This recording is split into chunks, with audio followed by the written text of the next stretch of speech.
National wise क्या world wise problem है ये। अब लॉकडाउन हुआ, ठीक है, गवर्नमेंट ने कर दिया, लेकिन सबसे ज़्यादा जो इफेक्ट हुआ वो होटल इंडस्ट्री हो गया, टूर एंड ट्रैवल हो गया, दूसरी इंडस्ट्रीज भी हो गया। लेकिन दूसरी इंडस्ट्रीज को गवर्नमेंट ने कुछ न कुछ सहायता दी, चाहे लोन के रूप में, चाहे कैसे न कैसे करके। लेकिन सबसे ज़्यादा जो फर्क पड़ा है वो होटल इंडस्ट्री को प्लस टूर एंड ट्रैवल को। गवर्नमेंट की साइड से हमें सहयोग चाहिए था कि चाहे कुछ वो टैक्सेस में हमें रिबेट देते, चाहे जो बिजली के बिल थे उसमें वो रिबेट देते, चाहे जीएसटी में देते, लेकिन इस तरह से गवर्नमेंट से कोई भी सहयोग नहीं मिला।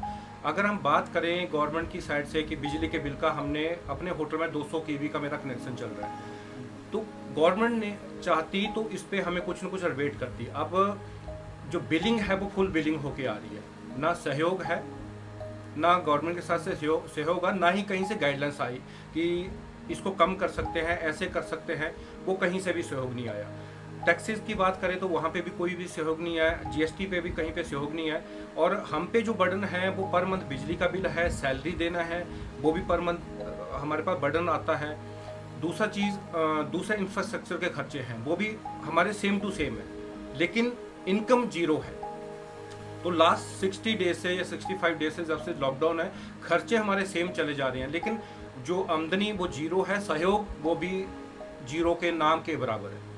इन 2 महीनों में जो आपके पास पहले से बुकिंग थी, शादियों की थी या पार्टियों की थी, उसमें कितना लॉस हुआ है आपके? देखिए, जैसे ग्वालियर शहर में 18 मार्च से बंद करा दिए गए थे होटल। 25 से लॉकडाउन हुआ था, 18 मार्च से इन्होंने होटल बंद करा दिए थे। तो 18 मार्च से लेके अभी तक जो मार्च का महीना था, चलो निकल गया। अप्रैल में कम से कम भी 7 to 8 वेडिंग डेट थी, तो 7-8 डेटों में मतलब था कि एक दिन में 2 या 3 शादियाँ हमारे पास निकल जाती हैं। तो कम से 18 से 20 शादियाँ वो निकल गई। मई बहुत अच्छा महीना था, जून बहुत अच्छा महीना है, तो ये मान के चलेगा कि 50-60 लाख से 1 करोड़ के बीच में हमारा सेल जो है डाउन हो गया।